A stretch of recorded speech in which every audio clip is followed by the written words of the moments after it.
In this video, I'm going to show you how you can easily enable or disable sensitive content control on Instagram.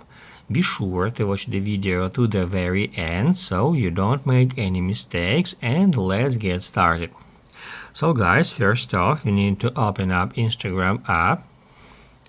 Then tap right here to go to your Instagram profile. After that, tap at this button here to go to settings and activity. And now guys, we are looking for the option here which is called suggested content. And that's where we can easily find sensitive content option, and that's where we can configure it. If you want to see less sensitive content, then just select less here and then confirm. However, if you would like to see more of this kind of content, just click Add More here and then confirm. If you would like to get back to default settings, select Standard, which is actually default option here.